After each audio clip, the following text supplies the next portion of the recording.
Bonjour à tous.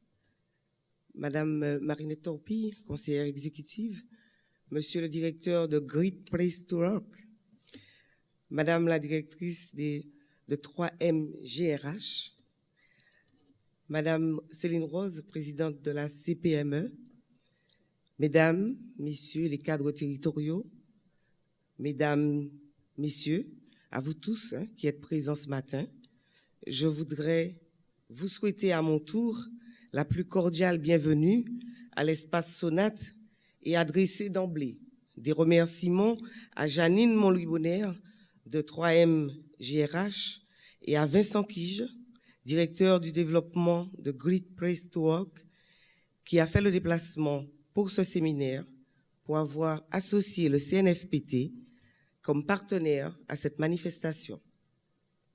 En effet, le CNFPT ne pouvait pas être absent de ce grand mouvement d'échange et de partage entre secteur public et secteur privé sur la question de la réalité, de la qualité, de vie au travail. Alors, entre réalité, utopie ou défi, au moment où nous connaissons une modernisation de l'action publique locale et de véritables changements dans nos organisations.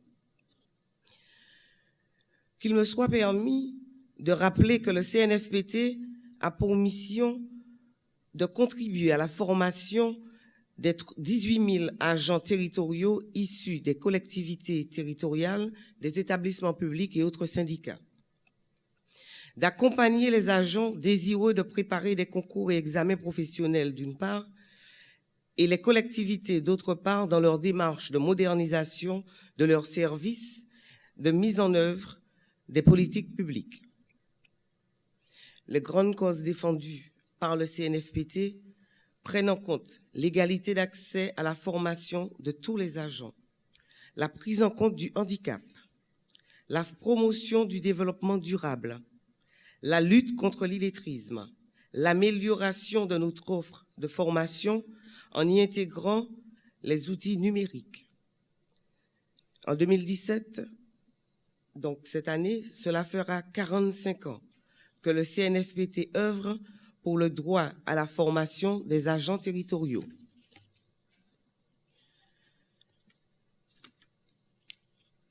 En 2017, toujours, nous y sommes, cela fera aussi 35 ans que le mouvement de décentralisation est lancé en France et que le CNFPT contribue activement à la rénovation de l'action publique locale.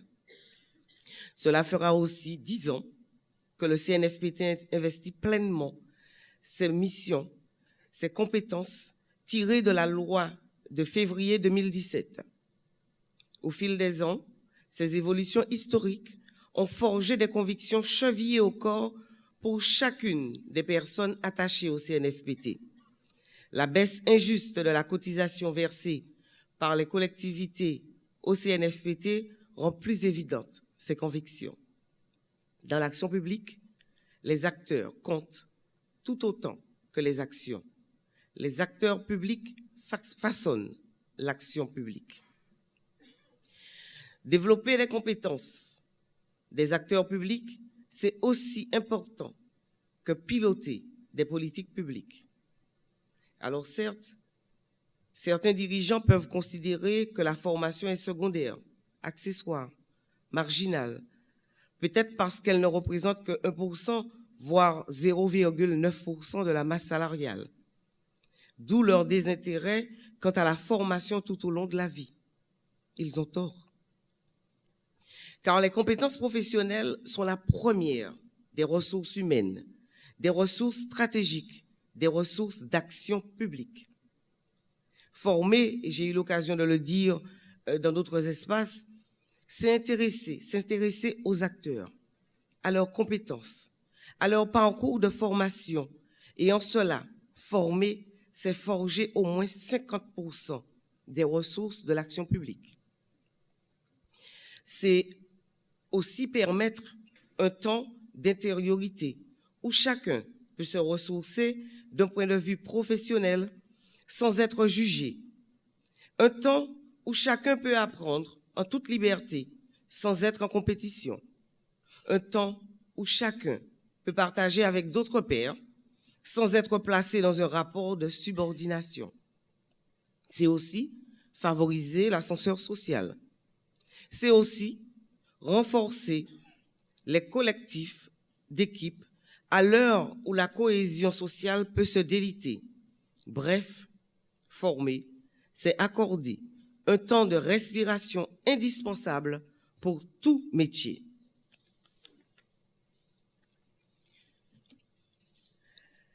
À l'occasion du lancement du modèle Great Place to Work aux Antilles, le CNFPT a souhaité permettre au cadre des collectivités territoriales de partager ce moment d'échange autour du développement de la qualité de vie au travail au sein des organisations. Alors bien sûr, certains diront utopie. Comment des fonctionnaires payés grâce à leurs impôts prônent la qualité de vie au travail? Impensable, me direz-vous.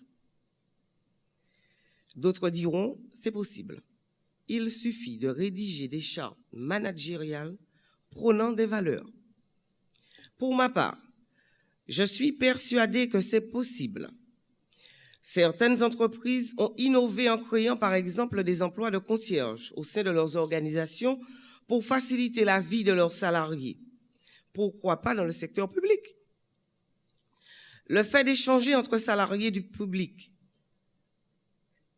du privé plutôt, et fonctionnaires du public est pertinent sur un micro-territoire comme le nôtre pour partager la même vision du territoire.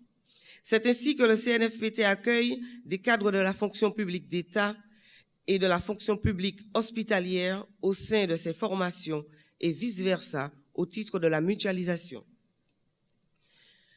Élu local depuis plus de 22 ans, je demeure persuadé que nos collectivités peuvent s'enrichir de nouveaux outils pour mettre leur capital humain au cœur de leur réussite. Il suffit de constater que nombre d'entre elles reçoivent des prix nationaux, voire européens, pour récompenser des démarches d'innovation au profit des populations.